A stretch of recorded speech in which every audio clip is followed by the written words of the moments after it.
खुद से जीतने की ज़िद है मेरी, मुझे खुद को हराना है। खुद से जीतने की ज़िद है मेरी, मुझे खुद को हराना है। मैं भीड़ नहीं हूँ दुनिया की, मेरे अंदर ज़माना है। मैं भीड़ नहीं हूँ दुनिया की, मेरे अंदर ज़माना है। Hello everyone, this is Shivani and welcome to Shivani academy. तो कैसे हैं आप सभी लोग? उम्मीद करती हूँ अच्छे होंगे, स्वस्थ होंगे, मस्त होंगे, ज़बरदस्त होंगे। मैं भी अच्छी हूँ। तो फ्रेंड्स, आज हमारी हिंदी लूसेंट हिंदी की तीसरी क्लास है, जिसमें हम आज पढ़ने वाले हैं नागरी लिपि का विकास। हमने अभी तक क्या क्या पढ़ा था, एक नज़र में हम उसको देख लेते हैं ज़रा।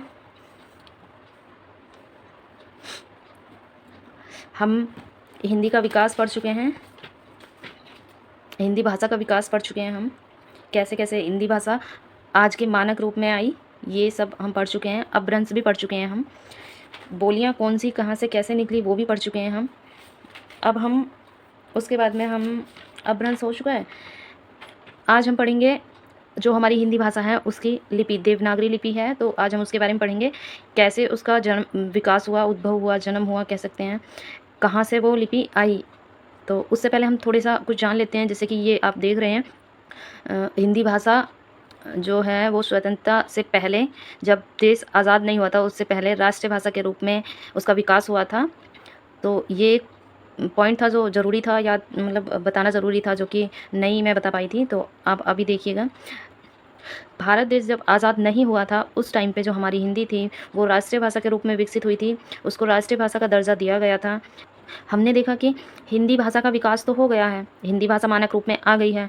अब जो हमारा भारत देश है उसकी राष्ट्रीय भाषा के रूप में हमें हिंदी भाषा को स्वीकारना पड़ा, क्योंकि देश को चलाने के लिए एक राष्ट्रीय भाषा की आवश्यकता थी, जो कि और कोई भाषा थी नहीं, क्योंकि सबसे ज़्यादा जो है ये हिंदी भाषा देश में बोली जाती है। और जो भाषाएं हैं वो कुछ थोड़े थोड़े मतलब एरिया में लोग जानते थे उसको, पूरे भारत में उसको इतना नहीं जाना जाता था। लेकिन जो हिंदी है, हिंदी पूरे भारत में सभी लोग अधिकतर जानते हैं हिंदी को, तो इसलिए हिंदी को राष्ट्रभाषा का दर्जा दिया गया।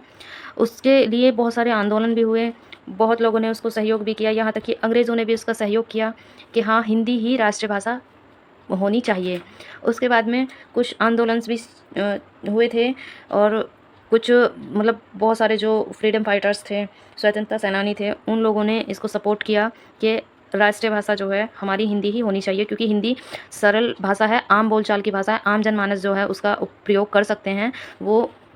बाकी और भाषाएं इतनी आसान नहीं थी, और भाषाओं को इतने ज़्यादा लोग नहीं जानते थे, जबकि हिंदी भारत के काफ़ी बड़े क्षेत्र में बोली जाती थी। तो जो हिंदी है वो राष्ट्रीय भाषा के बाद में, जब स्वतंत्रता पा चुका था हमारा देश, उसके बाद में एक राज्य भाषा की आवश्यकता पड़ी थी। अब राज्य भाषा मतलब राजकाज के भाषा, जिसमें राजकाज के राजकीय कार्य हो सकें, ऐसी कोई भाषा जो आम जनमानस में प्रचलित हो, जिसको सभी लोग जानते हों, तो ऐसी भाषा कोई नहीं दिखी। फिर से हिंदी को राष्ट्रीय भाषा से राज्य भाषा का दर्जा प्राप्त किया गया। और ये कब किया गया? 14 सितंबर 1949 को संवैधानिक रूप से राजभाषा घोषित किया गया हिंदी को। इसीलिए प्रत्येक वर्ष जो है 14 सितंबर को हिंदी दिवस मनाया जाता है। जो राजभाषा है वो देश को अपने प्रशासनिक लक्ष्यों के द्वारा राजनीतिक और आर्थिक इकाइयों में जोड़ने का काम करती है। अर्थात राजभाषा की प्राथमिक शर्त राजनीतिक प्रशासन एकता कायम करना है, इसीलिए हिंदी को राजभाषा का दर्जा प्राप्त हुआ। इसमें हम देखेंगे कि जो हमारा संविधान है उसमें भी हिंदी का उल्लेख मिलता है, और थोड़ा नहीं बहुत सारा उल्लेख मिलता है। जैसे कि हम देख सकते हैं हिंदी को जो है संविधान में अनुच्छेद 343 से अनुच्छेद 351 तक जितने भी अनुच्छेद हैं सभी में हमारी हिंदी भाषा का जिक्र हुआ है, जो कि संघ की भाषा कही गई है, और कुछ प्रादेशिक भाषाएं भी हैं। अनुसूची की बात करें तो हमारी 8वीं अनुसूची में 22 भाषाएं हैं। मूल संविधान में 14 भाषाएं थी, जो कि बढ़ते बढ़ते जो संशोधन हुए हैं उनमें कुछ कुछ भाषाएं ऐड की गई हैं, जैसे कि सिंधी हो गई, कोंकणी हो गई, मणिपुरी और नेपाली, और ये सब संथाली, मैथिली, सब ये ऐड करने के बाद में 22 भाषाएं हमारे संविधान की 8वीं अनुसूची में हो गई हैं। उससे पहले जो मूल संविधान था उसमें 14 भाषाएँ थीं। तो ये कुछ चीज़ें हमने जान ली हैं।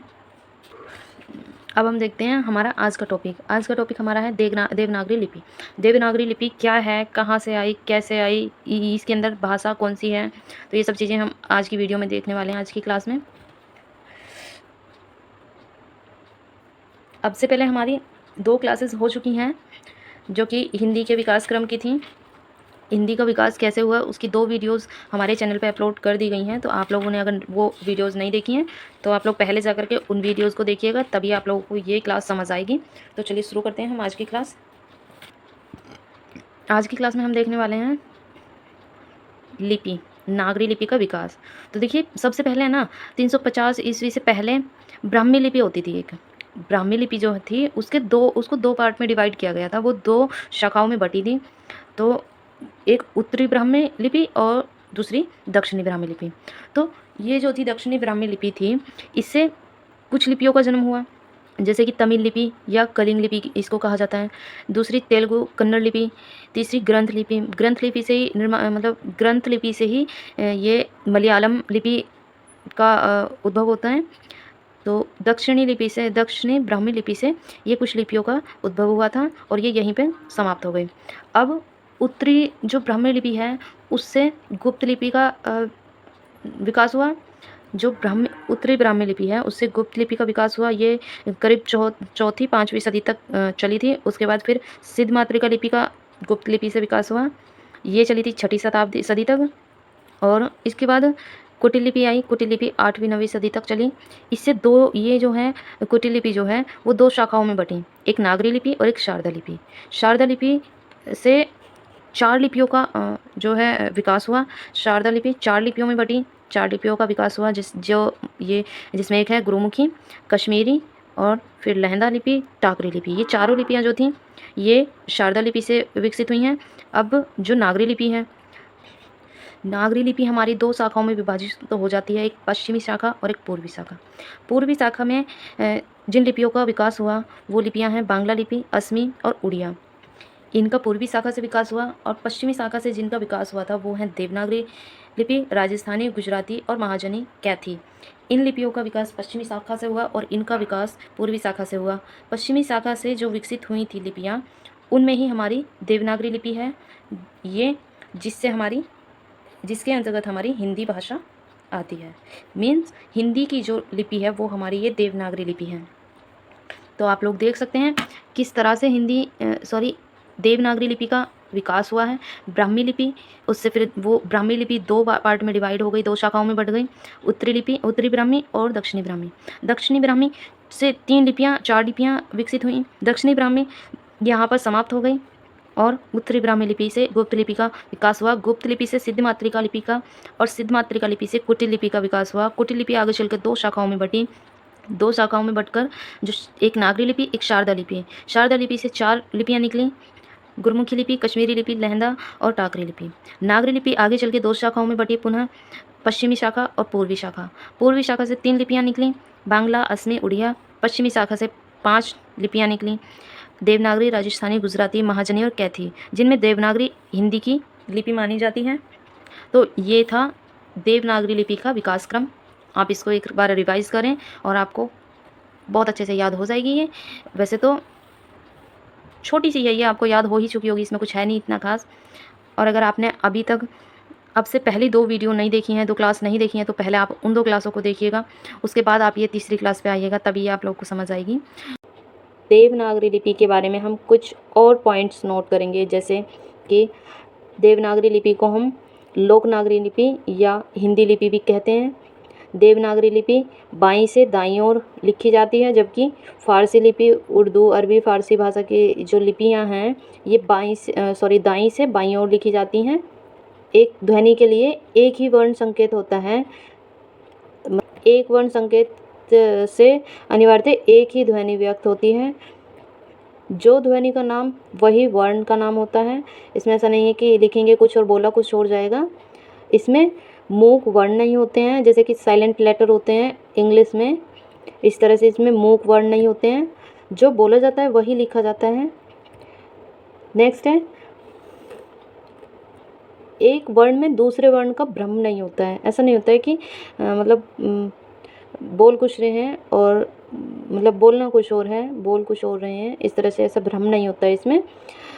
और ये भारत की अनेक लिपियों के निकट है, बहुत सारी लिपियों से मिलती जुलती है देवनागरी लिपि। ये थी कुछ देवनागरी लिपि की विशेषताएं। कुछ पॉइंट्स जो हमने नोट किए हैं। लूसेंट की सामान्य हिंदी का हमारा फर्स्ट चैप्टर कंप्लीट हो चुका है।